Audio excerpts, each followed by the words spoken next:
Mr. Garcia. My name is Hannah. I'm going to be your nurse today. Hi, nice to meet you. So can you tell me a little bit about why you're here today? Well, I live alone, and my sister seems worried about my lifestyle. She says I'm lazy and it's going to affect my health. But honestly, I don't see what the problem is. She's the one who made me come in today. Okay. Do you know of any of your existing health problems that you have? I think I have hypertension, and they told me I'm at high risk for heart disease and diabetes. Do you remember any of the medications that you're currently taking for that? I believe I currently take 2 meds, one that starts with Hydro. I think it's a diuretic for my hypertension, and then I take Lipitor. Not exactly sure for what. I assume it's for my hypertension as well. Okay. It sounds like you're trying to prevent any heart complications or worsening of your cardiac health. And your day-to-day activities are really going to aid in this process as well. So let's begin a little bit by talking about your everyday habits. What do you normally do on a day-to-day basis? Well, I don't really leave my house much, but if I do, I normally drive because everything is too far, and I'd be exhausted if I had walk around that much. Do you exercise regularly? Not really. I don't have a gym membership because it's too expensive, so I look at it as I'm saving money. What about at home, just in an open area? No, not really. I probably won't have enough room anyway. What do you do in your free time usually? I like to watch TV most of the time and sometimes use my computer. I have a really nice recliner, so I sit there most of the time. Okay, what do you normally eat throughout the day? I normally have things that are quick and easy, like canned soup or microwavable dinners. And Uber Eats is also essential. I love that app. Honestly, fresh produce goes bad way too fast, and it makes me have to go to the grocery store at least once or twice a week, and it's just way too expensive. Okay, well, it's very important that you try to incorporate at least 30 minutes of exercise each day to maintain a healthy lifestyle and control your hypertension. So you could try walking to the grocery store instead of driving, or you could even just take a 30-minute walk around the neighborhood each day.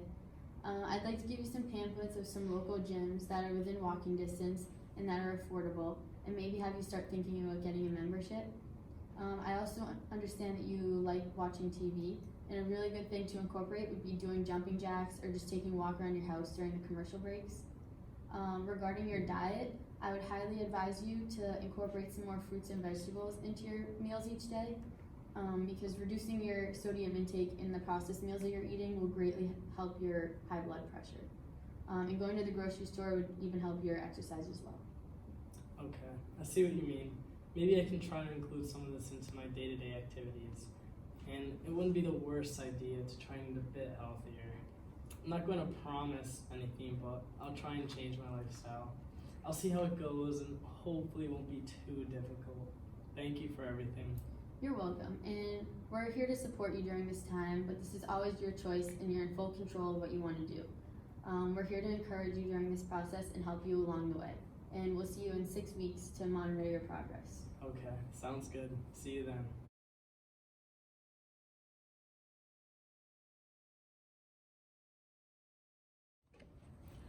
So, after speaking with Mr. Garcia, we believe that he is in the pre-contemplation stage, which means they're still not willing to make change. Mr. Garcia lives a very sedentary lifestyle with no exercise and not a very healthy diet. He also has hypertension and a risk for heart failure and diabetes. After educating him, we needed to emphasize the importance of making exercise a daily routine in his life. At least 30 minutes a day to start the patient off is what we recommended. We even told him that while he's watching TV, which he said he likes, he could do something such as jumping jacks or walking around the house while there's commercial breaks. We also are emphasizing a healthier diet for the patient, including fruits, veggies, and proteins, and to limit sodium intake.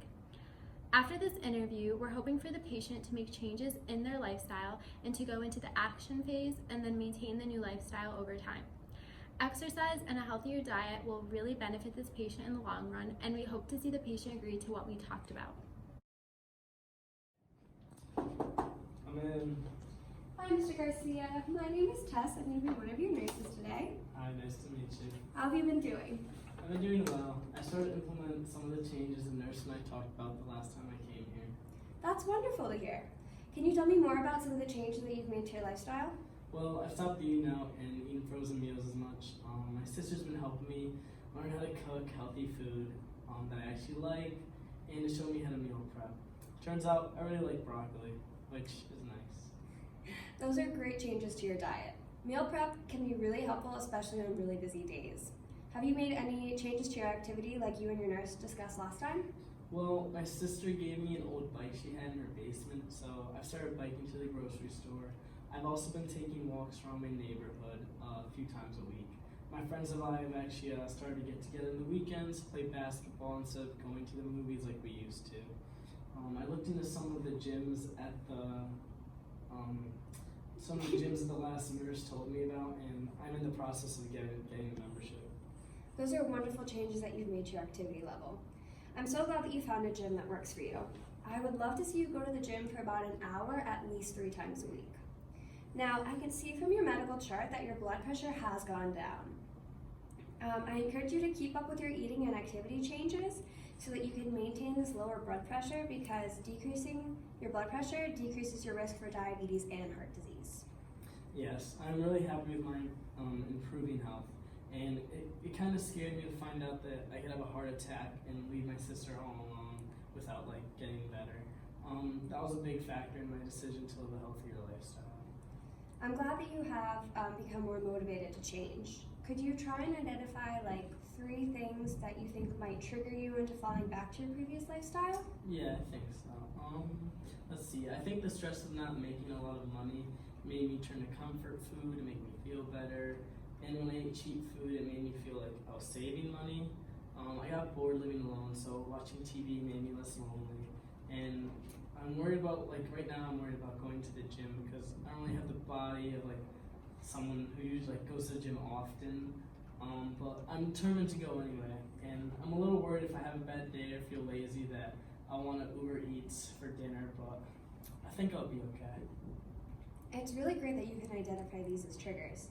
Can you tell me on a scale of 1 to 10 how confident you are that you can maintain this lifestyle, with 1 being not confident and 10 being very confident? I think right now I'm at a 7. I really want to change, and I'm happy that I can already see results. I'm really glad that you're confident with this. It's really important to realize that at some point you might hit a plateau and the quick results will start to take more time. I want you to know not to discourage when this happens to you, but to let it make you more aware that results are still to come. They just might take a little bit more time. I understand, and I'll try and stay positive throughout. Now, what are some ways you think you might be able to maintain this lifestyle? Well, my sister has been helping me a lot and is motivating me to get better. She has shown me that it's not that hard or expensive to eat healthy as I had thought it was. But as far as exercise, the gym I found has a deal where if 2 people get a membership, it's cheaper. So I found a friend who's willing to come to the gym with me and motivate me, and also with him I don't feel as insecure or alone being there. Those are wonderful ways to maintain your new lifestyle. Okay, let's meet again in 6 weeks and check on your progress then. Okay, see you then, hopefully with even better results.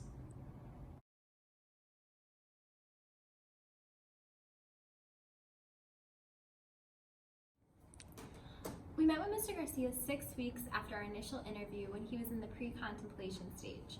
After this interview, we saw huge changes in his lifestyle and saw weight loss as well. He said that he had begun eating better foods and that his sister is helping him to make healthier meals, which is great. He also began biking to the grocery store and walking around the neighborhood to incorporate the exercise we talked about with him. He even said he's in the process of getting a gym membership. His blood pressure lowered since the first interview, and his realization for his risk for heart disease seemed to be made known in this interview. Nurse Tess also talked about what may trigger Mr. Garcia to have a sedentary lifestyle. He said not making enough money for good food, watching TV due to being lonely, and being insecure about his body in order to go to the gym triggers his unhealthy lifestyle. Mr. Garcia said he is a 7 out of 10 for confidence as of now. His sister has been a huge help in this process, and he will be going to the gym as well with a friend to make him more comfortable. In 6 weeks, Mr. Garcia hopes to maintain his healthy lifestyle, and he will hopefully be at the gym by then as well.